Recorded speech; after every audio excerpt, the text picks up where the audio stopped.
Hi, first grade writers.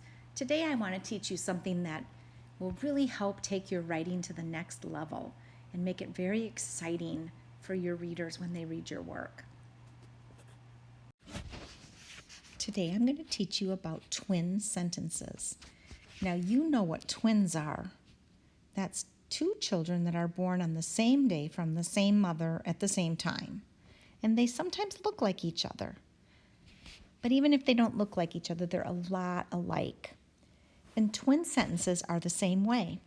Look at this sample. We have this sample called All About Dogs. It says, dogs like biscuits.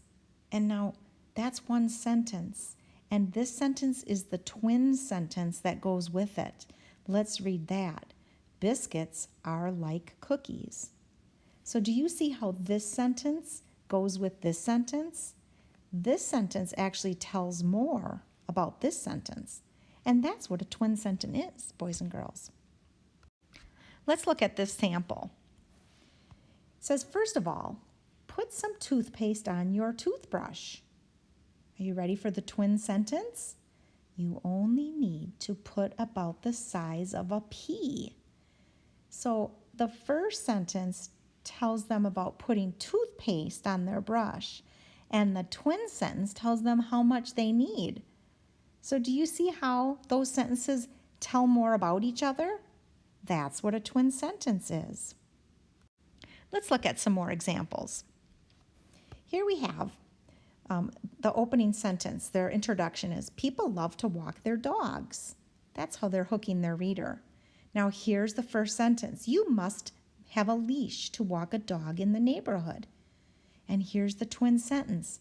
A leash is a rope or a tie that goes around the dog's neck to keep it close.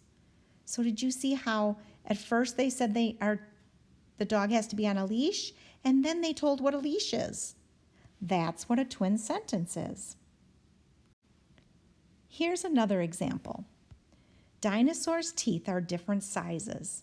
That's the introduction. That's the hook. Many dinosaurs have large, sharp teeth. Ready for the twin? They have rows of sharp teeth to help them chomp on food. So did you see how many dinosaurs have large, sharp teeth? This next sentence tells more about their teeth. They have rows of sharp teeth to help them chomp on food. Another twin sentence. Boys and girls, this is another example of a twin sentence. All bikes have a similar structure. Bikes have handlebars in the front. Handlebars are what the rider uses to steer the bike. Do you see how this red sentence tells more about the handlebars from this sentence? That's a twin sentence. Are you starting to get the hang of it? I just know you're going to love this example. This is a triplet sentence. 1, 2, 3 babies. 3 sentences that go together. Let's check these out. Sharp babies are called pups. Some pups grow inside their mothers. Other pups hatch from eggs. Are all 3 of these sentences about the same thing? And they tell more, don't they? I can't wait to see how you guys write your twin sentences. So friends, today when you write your nonfiction story, I want you to use twin sentences. Remember, that means the 2 sentences are like twins. They are about the same topic. They tell more. Remember our shark story over here? Let me read it one more time. Did you know that a shark is unlikely to bite you? In fact, you are more likely to get struck by lightning than attacked by a shark. 2 sentences, twin sentences, that tell more about the topic.